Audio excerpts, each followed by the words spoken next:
Welcome to Expert Instruction, Episode 4. I'm Megan Cave. Today, we're continuing our conversation around culturally responsive practices in your PBIS implementation. And I'm going to be honest with you guys here. I'm real new to this topic we're diving into. It's big. It's sometimes a little overwhelming, but it's really critical to the work that we're doing to make schools more effective for all of our students. When your school is culturally responsive, all students are held to high expectations. You use their values, you embed their experiences, their languages and beliefs to enhance their learning. In a culturally responsive school, everyone has access to the resources they need and the effective instruction that they deserve. So I've been thinking a lot lately about what it was like for me when I was in school. And I mean, my teachers, they looked like my parents, and the expectations that they had for me, they all felt really familiar. The books that we were reading, they were all written in my native language.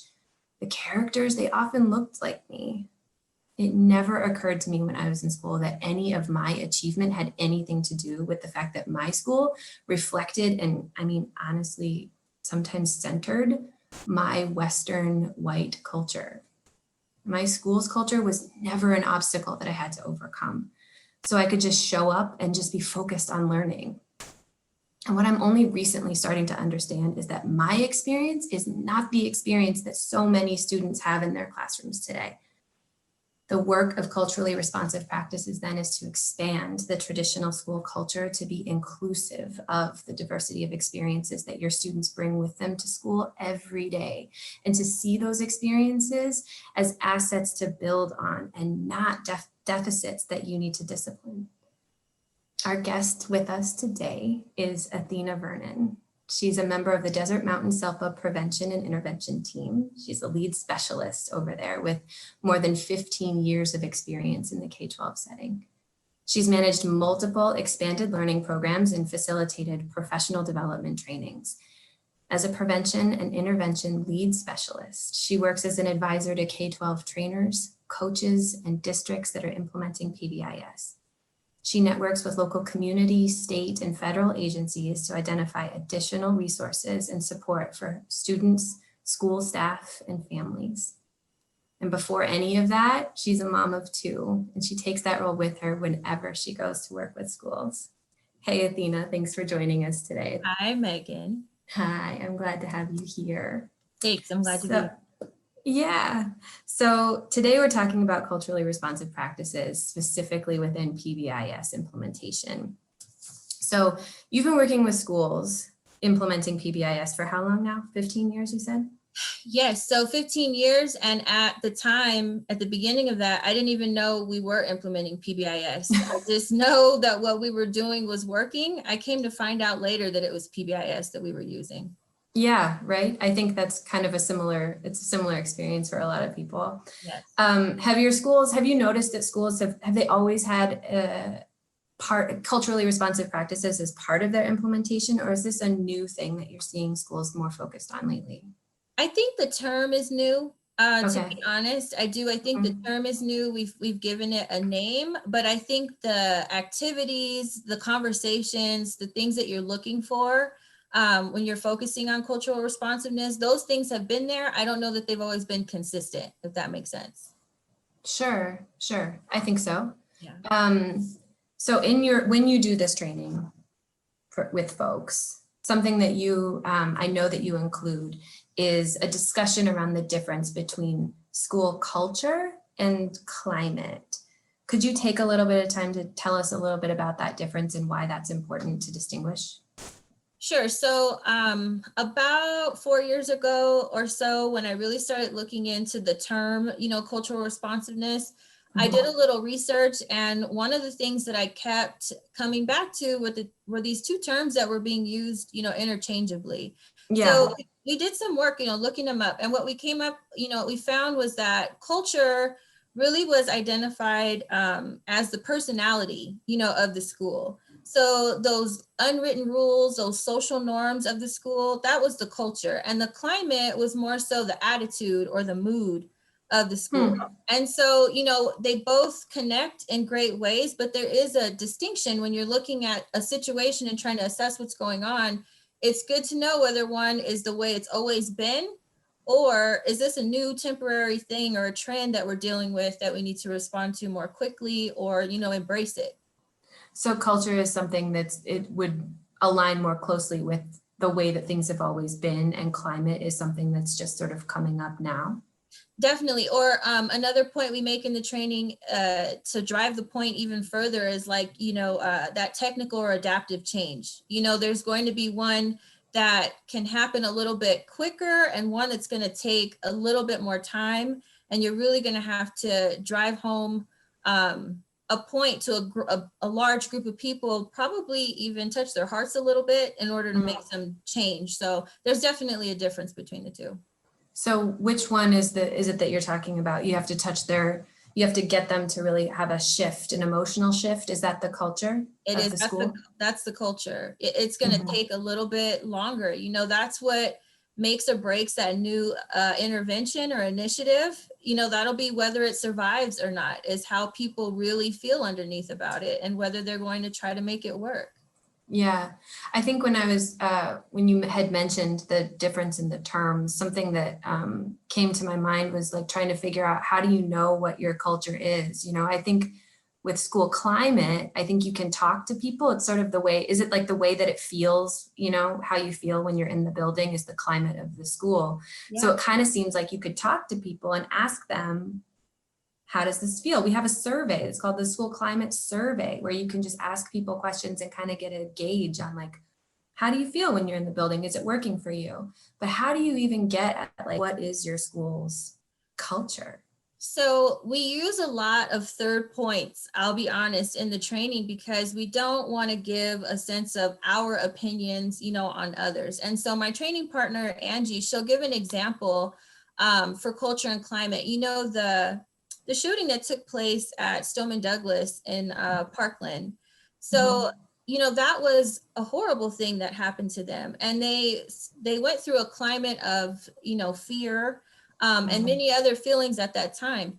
But the response they gave, that was their culture. That's who those kids were. That's who that campus was, the way they brought attention to, gun safety and a school safety and all of those things to make sure that we don't have to live with that, forever. That was the way they responded. So in most cases, your culture is going to be how you respond, in a situation. A climate can be temporary. Yeah. It also seems like they can kind of work together, that a school's climate or a school's culture actually impacts the climate of the building sometimes. Can you talk maybe about how they might work together that way? It does. And a more light example that we give is that movie 50 First Dates. So, Adam Sandler, what did he have to do? He had to relive that moment for Drew Barrymore over and over and over again until eventually that just became the way that they live. And she remembered. And that's the same thing in your climate. You can adapt and implement new things. And if you keep consistent and you do it over and over, eventually that can also become part of your culture. You just look up one day and that's the way you be, on campus. Mm-hmm. So if we're talking about, I kind of want to go back to this idea though, of trying to understand what is your culture, because it was like I was saying earlier that when I was in school, everything kind of looked like me and the things that I grew up around, right? As this white kid growing up in Oregon.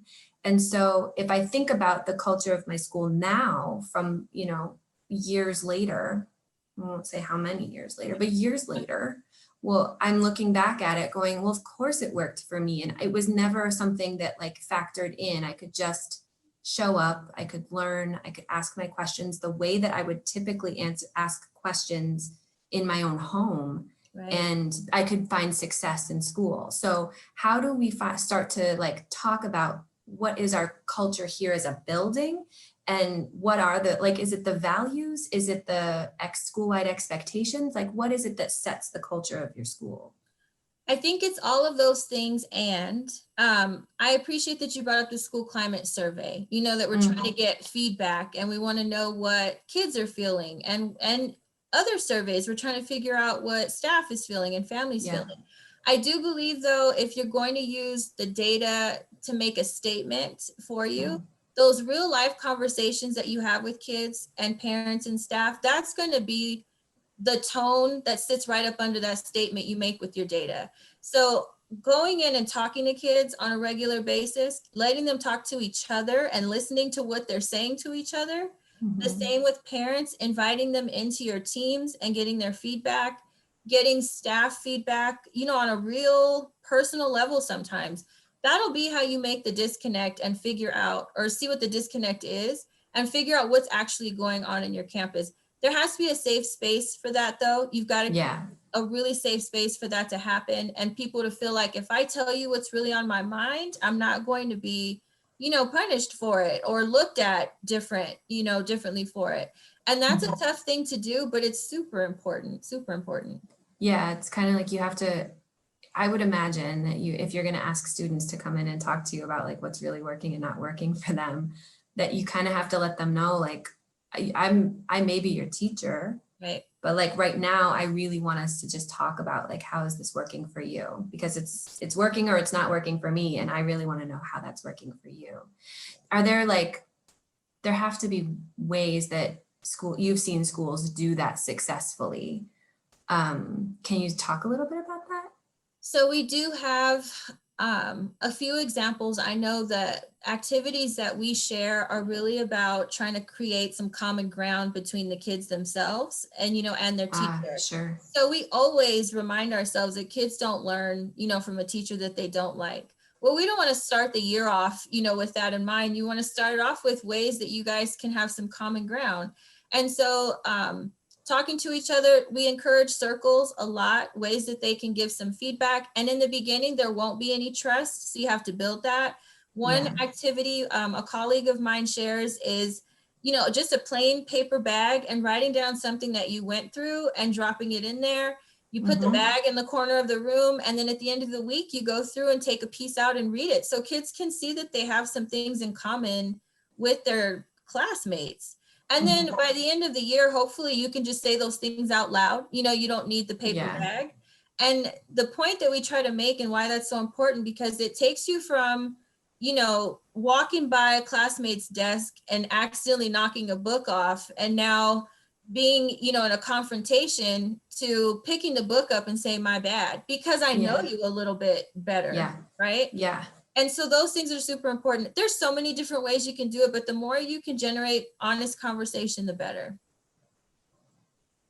Yeah. So I'm starting to kind of move a little bit away from like talking about this to trying to come up with some strategies, right? And so some of the things that I think about, just that I've looked at with research, some of the articles that we focused on recently are really trying to define problem behaviors or misbehaviors in a school in a way that is really concrete, right? And there are always these subjective behaviors like defiance, disrespect, this kind of thing. And specifically, I think about like the school-wide expectations that we set in schools and how those might actually, like the behaviors, the acceptable behaviors that we think that we tie to those expectations may actually be a mismatch for students in the building, where I am expecting you to sit quietly in your desk and to raise your hand if you have a question, where in your home, if you have a question, you just ask the question, or moving around and showing excitement about something that you're learning is also an acceptable behavior. So are there some school-wide expectations that you see that could be that could trip some folks up more than others? Specifically in my mind, I'm thinking of the term respectful. And how do you start to incorporate some of our students' experiences, their cultures into, not saying that like what they're doing is wrong, but trying to actually embrace some of their behaviors as culturally acceptable in our school too? So one of the things that we do is we first start with the adults. We don't even go to the kids yet. We start with the adults. And the way we do that in the training is we use one of the activities in the cultural responsiveness field guide, the staff elements of culture.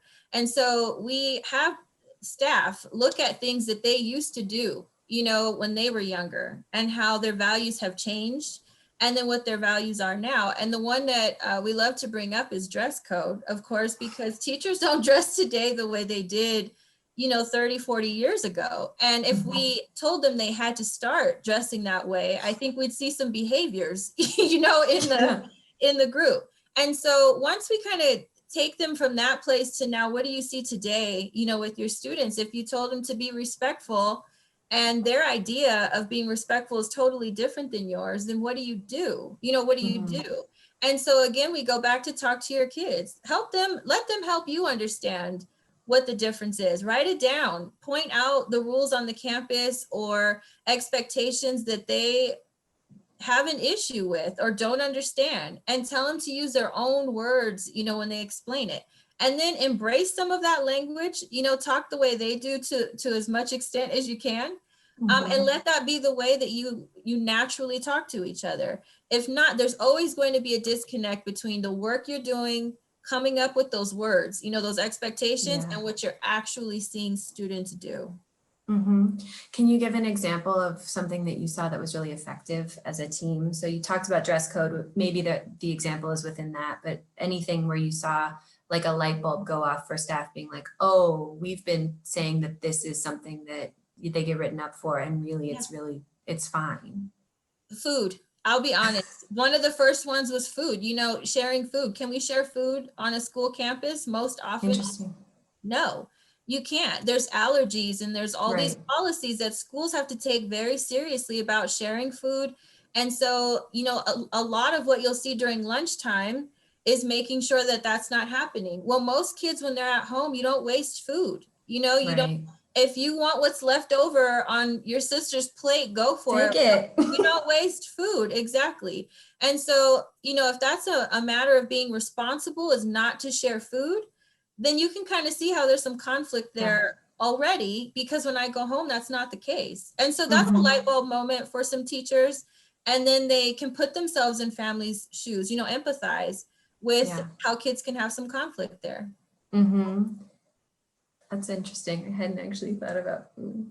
I've been thinking too recently, my kids have been on their Zoom classes, and one of them is allowed to have food while they're in class and on camera, and the other one is not. And it's been interesting to watch them both navigate that and to see other kids try and navigate it too. Yeah, I can see how that might be just a mismatch too. The whole thing about kids being in their homes, doing schools and held to school-wide expectations in their homes is like a totally, it's got to be confusing for people. Oh, if it wasn't already, you know, confusing, if we weren't already trying to teach kids a second set of rules, right? We use that clip from Rita Pearson all the time, you know, a second set of rules. This is just completely out of the box. What do? You're literally in someone's home trying to teach their kid, you know, their lesson for the day. And so when you say things like be quiet, or I need your attention, or I'm speaking, you could see how a mom or a dad in the background, or grandma, whoever, is like, you're in my house. You know, we use that example. And so it's got to be a tough time, you know, for all parties involved, but even more so a reason to encourage conversation, to make sure we're giving we're all giving each other grace. Yeah. So how is it? So I know in the culturally responsive field guide, they have a matrix up, and there's some work that can happen around taking your school-wide behavior matrix or even your classroom one and embedding some culturally responsive practices, or making the matrix itself reflect the cultures that exist in your building. So what are some things that schools can start to do if they've got their matrix in front of them and they're like, what do I do? Where do they start? I'd say print it out and give the kids a red pen. Let them be the ones that mark things up, you know, this time. Have them talk to each other about what the things on that matrix mean, and then sit back and listen. I wouldn't even expect them to talk to me, you know, as the teacher. I would say, you guys go for it, talk about this, come up with how you want to share out as a group even, and then I'm just going to sit and listen. And then that way, they don't feel intimidated, talking to the teacher about why this rule doesn't make any sense. And why can't we say it like this? They're talking to each other and then they're sharing. I think there's a little bit more confidence in that for kids. They're a little bit more willing to share. And it gives the adults some time really to sit back and listen to what's going on in their kids' minds, So how do you engage though as a grown-up? You're saying like, let the kids talk and I would listen first. Take some notes. Exactly. And then I would clarify, at the end, I would clarify, this is what I heard you say. And what can we do about that? Let them have a hand in coming up with what should happen next. Usually kids are much tougher on themselves than the adults are. And you can guide that conversation, of course. And then when things go wrong, the way we didn't want them to go, we can remind them, you all helped me come up with this. You had a hand in what this was going to look like. That's what I meant by, I think I was doing some things, to support PBIS before I even realized what it was. My colleague and I who trains this with me, we worked together, and that was mandatory in the beginning of the year. It was a blank matrix activity. And every year it was an expanded learning program, and we did a blank matrix. They had to come up with how we're going to be respectful, responsible, safe.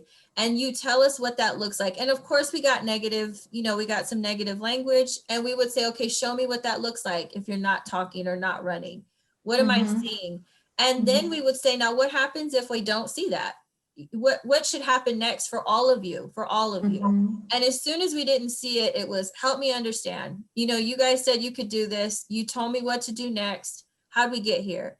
And most times we can pull them back together, and they turned it around and fixed it because they had a hand in creating it. There's ownership exactly in the whole system from the kids, that they say, oh yeah, this is a thing that we agreed to. Exactly. So interesting. The other thing that I've been thinking on, Athena, is that I just think about here in Oregon. I think about our schools here, and there's a lot of white people here in Oregon. And the number of students of color in schools, depending on where you are, could be pretty small. And so I'm wondering, how do we make our schools culturally responsive when we're talking about a handful of students and trying to share with the majority of students that this matters? Like, doing things differently might feel uncomfortable for you, but it's okay. And we're trying to be supportive of all of our students, not just you all, And so I can imagine that there would be some difficult conversations, some resistance from teams, from educators in some places, for how to get started to do this work, to even understand why it's important. Right. How do you help people in those moments, and maybe share a little bit about like why this work is important to you?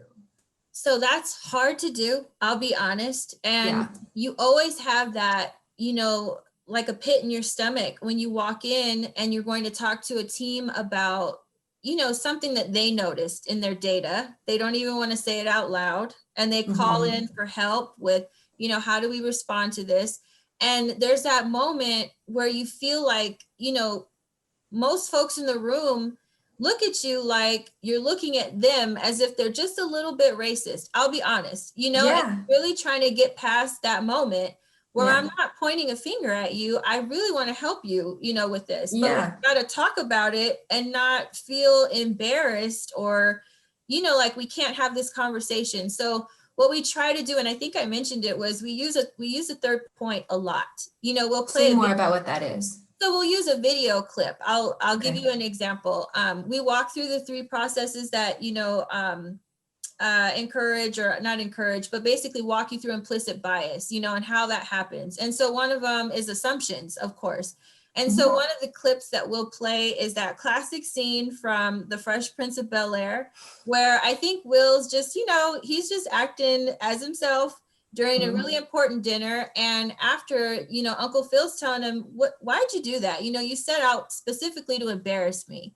And so he's basically made some assumptions about Will. He's new to living with them. And Will did the exact same thing. And so it ends with Will. I don't know if you know the scene, but it ends with him playing for Elise on the piano really well, Yeah.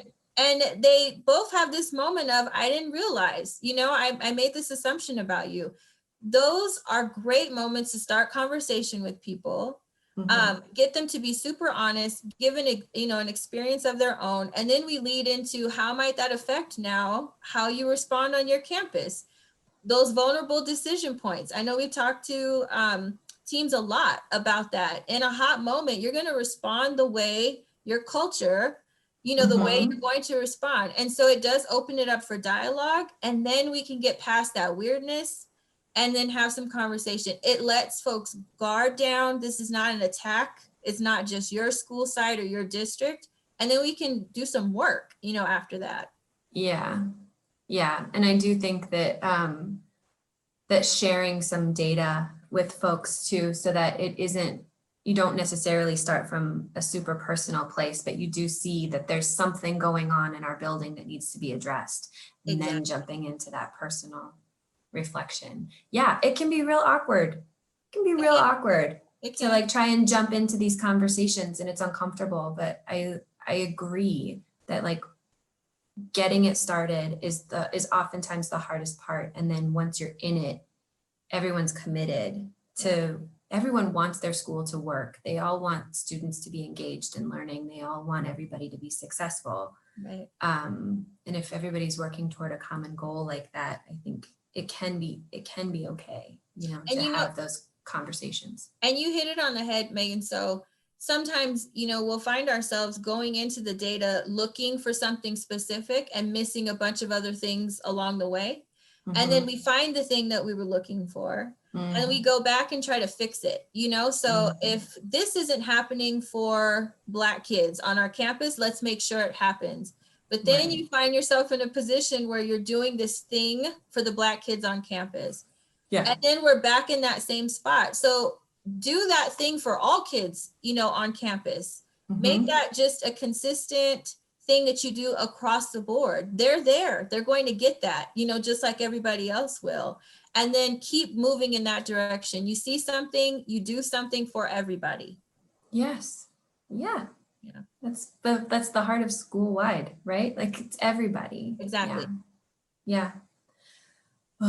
So what have we missed? What are the parts? Are there any other important parts to bring up for this part? Listen, I have to tell you, I started looking into this work and it's like one of these nested eggs or like an onion.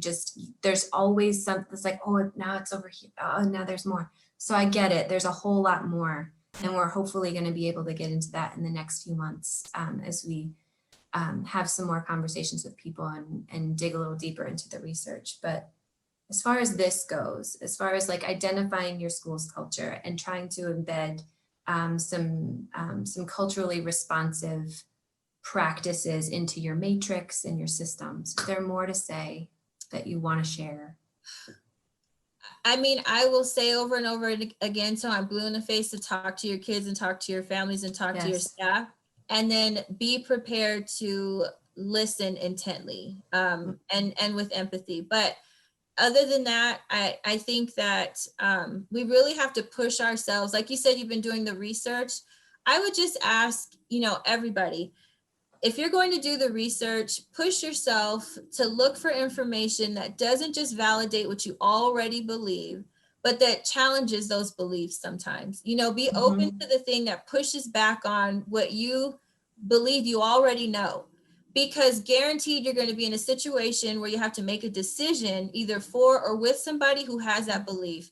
And it'll be much easier for you to work together and come to some kind of common ground and a good outcome for kids if you can just take a minute to push back on your own beliefs sometimes.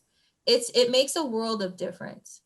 I agree. There have been many points in this process for me where I've had to like notice the discomfort I feel at someone's suggestion for how to do something. It sits in counter to something that I would normally do or a practice that I would normally see. And just sitting in that discomfort has been a little revolutionary for me, and just understanding that like that moment of being uncomfortable has to be seen as a lens into how some students in our buildings are also uncomfortable when they walk into our buildings that we have set up to work for us. Yep, definitely. So, Definitely. I really appreciate you being here. Where can folks go to check out the work that you and your colleagues are doing down there? Oh, so that is fun. So if you go to cahelp.org/PBIS, you'll go straight to our prevention and intervention team page. We have all our upcoming trainings. You'll see who's on our team. We've got some really great resources we put together for responding to COVID-19. PBIS plugged in, parents plugged in. Great resources on there. And then just our organization as a whole, cahelp.org. You can go on there for any upcoming professional development and the work that our whole organization does. I really am grateful to be part of it and the team that I work with most directly. Great group of folks, especially now during all of this unsettled business that we have going on. They've pushed themselves to do things differently and to be open to things that they weren't open to before. And that is, I'm grateful. I'm really grateful. Thank you so much for joining us and agreeing to be part of this podcast. It's been great talking with you. You too, Megan.